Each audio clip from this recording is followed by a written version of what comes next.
Salut tout le monde et bienvenue pour cette nouvelle vidéo hebdo sur les cryptos. On commence tout de suite par l'analyse du Bitcoin.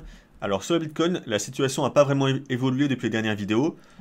Pour du swing, on est toujours dans cette espèce de grand triangle. Alors on a une zone à l'horizontale de résistance, c'est la zone des derniers points hauts ici et là. Donc c'est la zone des 4200, 4250 selon où on regarde. C'est la résistance. C'est celle qu'il faut franchir à la hausse pour avoir un signal d'achat pour moi à moyen terme. Tant qu'on n'a pas franchi à la hausse, j'ai du mal à vouloir acheter parce qu'on est simplement sous résistance. Donc acheter sous résistance, c'est pas très logique. Et en plus, la tendance de fond sur Bitcoin est toujours baissière. Baissière, très baissière même si on est en congestion, la tendance est baissière. Donc ce qu'on peut voir à plus court terme, c'est qu'on a un petit triangle en jaune sur le Bitcoin. Donc ça peut être intéressant à suivre pour avoir un signal chartiste. Si on en sort à la hausse, techniquement parlant, c'est un signal d'achat. Si on en sort à la baisse, c'est un signal de vente. Alors si on en sort à la hausse, c'est un signal d'achat, mais ça ne m'intéresse pas tellement parce qu'avant un signal d'achat par ici, alors qu'on a la grosse résistance juste au-dessus, j'aurais du mal à vouloir acheter. Donc pour la hausse, je vous dis vraiment, le plan, c'est d'acheter que si on casse les derniers points hauts. Et si on les casse, donc les 4002, 4003, on peut viser en objectif haussier, un retour sous la zone ici, l'ancienne zone qui a bloqué les cours, c'est 5800, 6000 en objectif. Mais on n'a pas encore du tout de signal pour l'instant. Par contre, si à court terme, on sort de ce triangle à la baisse, là c'est un signal vendeur. Et ce qu'on peut viser en objectif baissier, je trouve ça plus intéressant, parce qu'on se place dans le sens de la tendance dominante, et en objectif baissier, dans un premier temps, on a la zone des 3760, donc c'est les points bas ici, les points hauts, là c'est les clôtures de bougies, point bas, point haut, enfin on voit que c'est une zone pivot qui a souvent fait réagir les cours, donc c'est le premier objectif à viser à la baisse, et on peut même viser après en second objectif, le retour sous l'oblique ici vers les 3600. Donc l'objectif baissier m'intéresse plus, De toute façon, à moyen long terme, on a un biais baissier sur le Bitcoin toujours, comme je l'ai répété dans toutes les vidéos qu'on a faites. Ensuite, on va regarder à un peu plus court terme ce qu'on peut voir. On va passer en format 8 heures. Alors, en format 8 heures, déjà, je vais revenir sur ce qu'on a vu la semaine dernière dans la vidéo. Je vous avais montré un pattern AB égale CD. J'en avais parlé assez longtemps, en vous montrant pas mal de fois ce pattern sur Bitcoin. Là, c'est simplement pour vous montrer un peu, pour refaire un point dessus, comment on aurait pu s'en servir.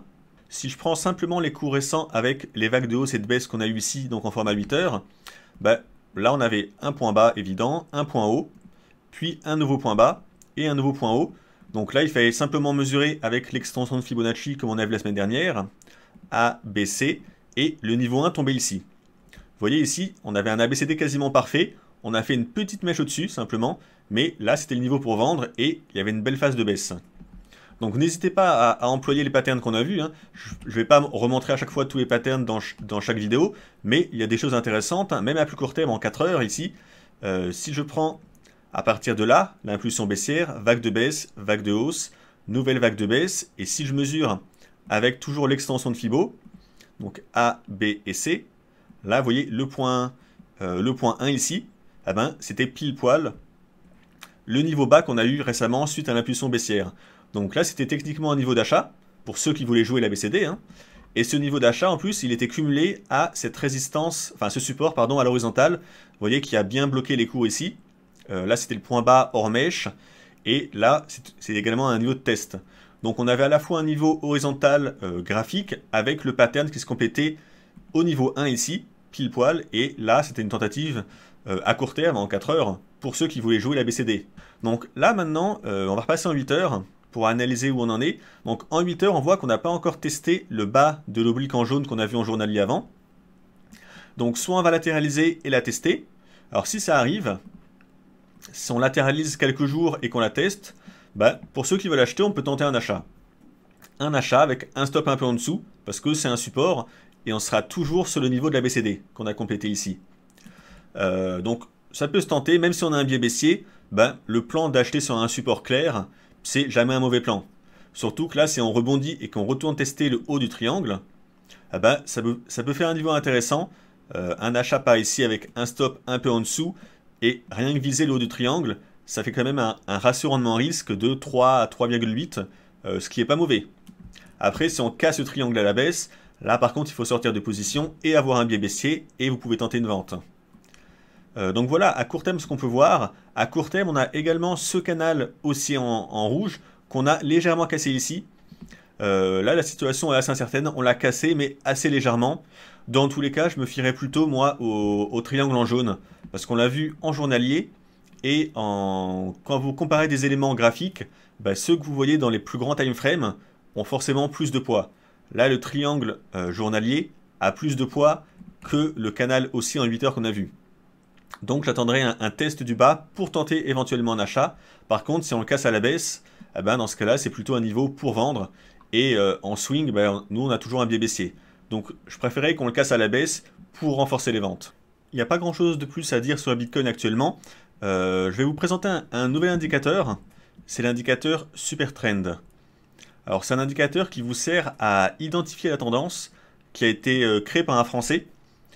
Et c'est un indicateur assez efficace. L'avantage de cet indicateur par rapport à d'autres indicateurs qui vous montrent la tendance, c'est que ça rajoute sur les graphiques une ligne qui est de la couleur de la tendance. Donc quand la tendance est baissière comme ici, eh ben, la ligne est en rouge. Quand la tendance passe haussière, la ligne est en verte. Et ça vous permet de savoir dans quel sens vous devez trader. L'avantage de l'indicateur, c'est que l'indicateur se base dans sa formule de calcul sur l'ATR. L'ATR, c'est un autre indicateur que je vous avais déjà montré. C'est un indicateur de volatilité pure. Ça calcule l'amplitude des cours sur les bougies. Donc l'avantage de cumuler un indicateur de tendance qui se base sur l'ATR dans sa formule, c'est qu'il va prendre en compte la volatilité des cours pour estimer qu'on est en tendance haussière ou baissière. Ça veut dire que dans les phases de range, ou dans les phases où il n'y a pas beaucoup de volatilité, eh ben, l'indicateur va continuer à vous indiquer la tendance précédente.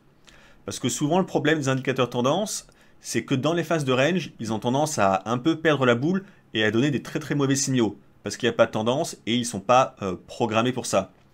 L'avantage donc du Super Trend, c'est qu'en phase de range, eh ben, il a tendance à être meilleur que les autres indicateurs de tendance. Parce qu'il ne perd pas la boule, vu qu'il se base sur la volatilité, il voit que la volatilité est moins forte et il s'adapte pour ne pas donner de faux signaux, ou en tout cas pour en donner moins. Alors pour trader avec l'indicateur, là je vais vous présenter simplement la façon théorique. Quand on est sous la ligne, eh ben, la tendance est baissière. Donc là vous voyez il y avait une belle tendance à prendre, et vu qu'il se base sur la TR, quand il y a des corrections haussières comme ici, vous voyez on reste toujours sous la ligne. Donc ça veut dire qu'on est en correction haussière, mais que la tendance n'est pas remise en cause. Donc ça vous permet de prendre des trades et de les garder très longtemps tant que la tendance ne change pas. À partir de là, vous voyez les cours ont traversé la ligne à la hausse. Eh ben, c'est un signal d'achat en théorie, c'est-à-dire qu'il y a un changement de tendance assez fort pour que le super trend vous dise eh ben, on est passé au-dessus de la ligne, donc maintenant on est acheteur. Donc là on peut tenter des achats, et là vous voyez il y avait un beau mouvement haussier. Après ça corrige, et malgré que ça corrige, l'indicateur, les cours sont toujours au-dessus, donc on est toujours haussier. L'autre façon de servir d'indicateur, c'est d'acheter sur les corrections comme ça. Quand on reteste le niveau de l'indicateur, eh ben on peut retenter un achat parce que c'est un support dynamique. Par contre, si on passe en dessous, là il faut sortir de position parce que ça sera un signal vendeur. Donc là, ça aurait bien rebondi. Là, on passe en dessous. Donc les cours passent sous indicateur, eh ben, ça pouvait être un signal de vente. On pouvait vendre là, ou alors on pouvait vendre eh ben, quand on reteste l'indicateur, vu que c'est une résistance maintenant, là on pouvait revendre. Là, il y avait un beau mouvement à prendre. On arrive ici, l'indicateur repasse, enfin les cours repassent au-dessus de la ligne de l'indicateur. Eh ben, ça pouvait être un signal d'achat. Et là encore, beau mouvement de tendance à la hausse.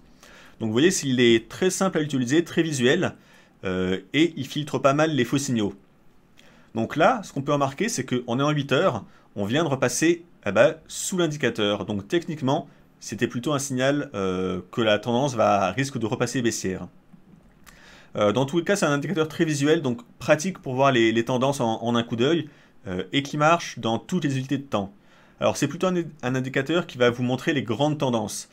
C'est peut-être pas le plus adapté pour faire du scalping ou de l'intraday, mais dans des time frames un peu plus grands, il a quand même un bon taux de réussite intéressant. En tout cas, assez intéressant avec des signaux assez bons comme on a vu avant, pour s'y intéresser. Alors sur le Ripple face au dollar, en format hebdo, ce qu'on voit, c'est qu'on est bientôt sur le bas de la zone de support ici. Donc c'est la zone qui est autour des 25 et quelques. On voit que c'est la zone basse, c'est le support le plus bas qu'on ait proche des cours. Et à la hausse, on a cette zone qui a été testée 2 fois, donc la zone vers les 56 et quelques. Donc on a un espèce de range. La tendance de fond est plutôt baissière, hein, on baisse depuis des semaines.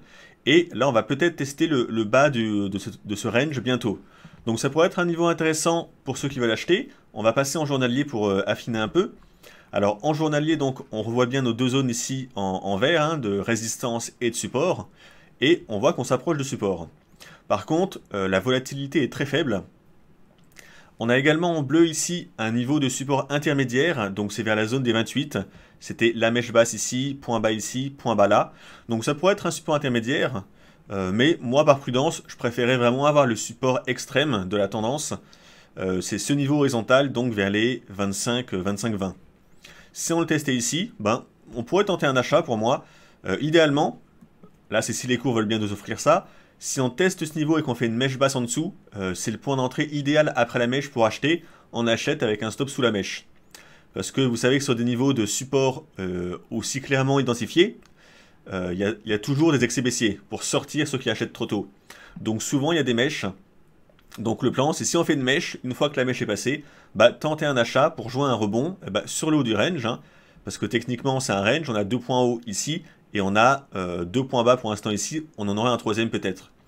Donc là ça peut être le plan, sachant que pour l'instant le timing n'est pas encore bon, on n'a pas encore testé le niveau, et en plus on a à court terme, là on vient de franchir cette espèce d'oblique qu'on avait ici, donc une oblique de support, on vient de la franchir à la baisse, donc c'est plutôt un signal baissier, c'est pour ça que il faudra regarder ce qui va se passer sur le niveau des 28, 28, 20, parce que ça reste quand même un support, même s'il est intermédiaire. Donc si on a un pattern intéressant de retournement sur ce niveau, ça peut être une tentative pour acheter. Par exemple une mèche basse qui aurait testé la zone verte, ou alors d'autres patterns. Hein. En chandelier japonais, vous avez les marteaux inversés, les avalements haussiers. Enfin, si on a un signe ici, ou un pic de volume haussier, on peut tenter un achat, donc sur la zone des 28, 28, 30. Si on n'a rien, pour moi je préfère laisser chuter encore plus, pour avoir vraiment la zone extrême en niveau support, donc qui est la zone des 25, 25, 20. C'est cette zone vraiment pour moi qui serait la meilleure en termes de ratio rendement-risque pour tenter un achat, un stop un peu en dessous avec un peu de marge pour éviter les mèches, et on joue à moyen terme, voire à long terme, un retour sur le haut de la zone de range, donc vers les 56 et quelques. On va voir maintenant le BNB face au dollar. Alors, on a fait une figure intéressante ici. On avait une figure en soucoupe. Donc, en soucoupe, où on peut voir une petite tasse avec anse ici. Enfin, peu importe, ça donne le même objectif théorique. Le fait qu'on ait cassé ici la ligne de coup de la soucoupe, eh ben, ça nous donnait un objectif théorique qui est la taille de la soucoupe ici, qu'on reporte à la cassure. Donc, là, on a atteint l'objectif. Vous voyez, ça, c'est l'objectif théorique de la figure. On l'a atteint ici. Donc là, on a complété la figure acheteuse qui était validée à partir du breakout ici. Donc maintenant qu'on a atteint l'objectif de la figure, il faut se dire que c'était un niveau de prise de bénéfice pour ceux qui ont joué la soucoupe. C'est-à-dire que ceux qui étaient acheteurs à partir de là, il y a des chances qu'à partir de là, ils aient revendu leur position. Donc ça peut faire baisser les cours. C'est pour ça que là, il faut se méfier sur ces niveaux. Pour moi, c'est un niveau où on risque d'avoir une baisse. En plus, ce niveau correspond à l'ancien point haut qu'on a ici. Donc là, on a un graphique journalier. On voit que c'est un point haut assez important qui a été testé ici une fois. On est reparti à la baisse assez profondément. Donc, on est sous résistance. On a complété la figure chartiste. Et en plus, quand vous voyez la vitesse de la hausse, il faut quand même se dire qu'à un moment ou l'autre, les cours vont devoir respirer. Si on regarde du côté des indicateurs, si on regarde en bas le MACD, on voit qu'on a eu un signal vendeur ici. Donc là, on a fait un nouveau point haut. Donc le signal n'a pas fonctionné pour l'instant, mais il faut quand même se rendre compte que là, le MACD est vraiment en zone de surachat très très forte. C'est très rare, si on regarde l'historique, c'est très rare que le MACD soit aussi haut ici à ce niveau. Vous voyez, la seule fois où on a atteint ce niveau extrême, c'était là vraiment pendant la montée très très forte ici, mais depuis, vous voyez, tous les pics qu'on a fait en haut, on était beaucoup moins haut. Donc, il faut bien réaliser qu'on est vraiment en surachat très très fort. Et l'autre indicateur, donc si on regarde le RSI, sur le RSI, on commence à voir qu'on a des divergences baissières et qu'on est en zone de surachat depuis déjà très longtemps. Alors les surachats, ça ne veut pas dire qu'il faut forcément vendre tout de suite, mais ça veut dire que il faut être prudent parce que quand ça va baisser, quand ça va valider la divergence baissière, on risque d'avoir une forte phase de baisse. Sur le RSI, on peut également le travailler avec des obliques. Là, si je trace une oblique, on a quelque chose peut-être comme ça, en prenant les points bas qu'on a fait ici, là, là et là. Là, on voit que on va peut-être tester l'oblique bientôt. Donc si on la reteste et qu'on la casse à la baisse, ben, c'est un signal plutôt baissier. Et vu qu'on a une divergence haussière, ben, ça pourrait accélérer la baisse. Sachant qu'en plus, on est donc ce qu'on a dit avant, on est sous résistance, on a fini la figure chartiste, on a atteint l'objectif. Donc pour ceux qui veulent acheter maintenant, pour moi là on est beaucoup trop haut, trop en surachat pour vouloir acheter, c'est pas assez prudent. Et j'attendrai une correction. La correction idéalement, c'est si les cours baissaient, pour revenir faire un throwback sur l'ancienne ligne de coup de la soucoupe, ici. Et ça correspondrait également, si on trace un retracement de Fibonacci sur toute la vague de hausse, ça correspondrait à un retracement de 50% ici. Donc c'est le niveau des 10,81. Donc pour moi, ce serait un bon niveau. Ce serait à la fois un support chartiste, ici, le rectangle, et à la fois un support dynamique qu'on a avec le Fibo. Et ça serait le bon niveau pour tenter de jouer à l'achat pour se replacer dans la hausse. Parce que c'est vrai que la hausse est intéressante, ça montre quand même qu'il y a beaucoup d'acheteurs. Donc là, il faut laisser les cours respirer pour moi, parce qu'on ne peut pas acheter ici, c'est pas assez prudent.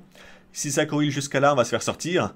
Et en plus, acheter alors qu'on est sous résistance, bah, c'est jamais un très bon plan. Donc je laisserai dégonfler le RSI, en espérant qu'on corrige jusqu'au Fibo 50. Et ici, un petit achat avec un stop un peu en dessous du Fibo 61,8 à 9,23. Ça me paraît un bon trade à tenter pour jouer un retour sous cette zone des 17,30 avec à terme peut-être jouer la cassure de cette résistance.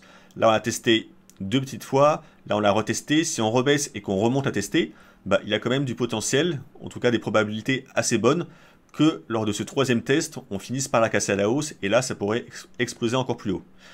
Donc voilà, à guetter, j'aimerais bien une belle correction pour me placer pour un swing à l'achat. Sur l'Ether face au dollar, en format hebdo, on est toujours sous cette résistance en verte, le niveau des 160, qui est une grosse résistance. Donc tant qu'on est au-dessous, on garde un biais baissier sur l'actif, parce qu'on ne va pas vouloir acheter alors qu'on n'est pas loin sous résistance. Donc c'est plus logique d'être vendeur, d'avoir un biais baissier, parce qu'en plus, la tendance est baissière et on est sous résistance. Si on regarde d'un peu plus près ce qui peut se passer à plus court terme, alors en format journalier, ce qu'on voit, c'est qu'on est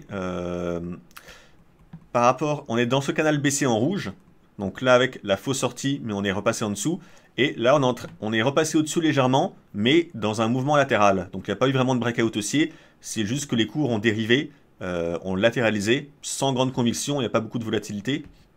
Donc des mouvements comme ça, c'est pas très pratique à trader. On peut quand même noter qu'on a, à plus court terme, une résistance sur ce niveau. Donc ce niveau, c'est le haut des bougies ici. Là, c'est le bas des bougies, le haut et le haut ici. Donc c'est le niveau des 140.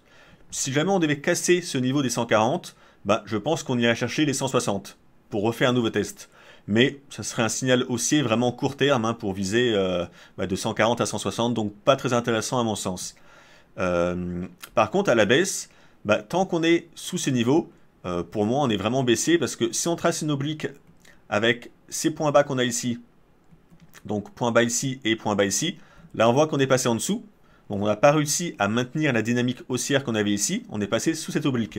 Et même à plus court terme, si on prend que les points bas encore plus récents, donc ici avec ce point bas et ces 2 points bas ici, on voit que même là, on a clôturé la journée d'hier en dessous. Donc il y a quand même, à mon avis, une dynamique plutôt baissière sur l'actif.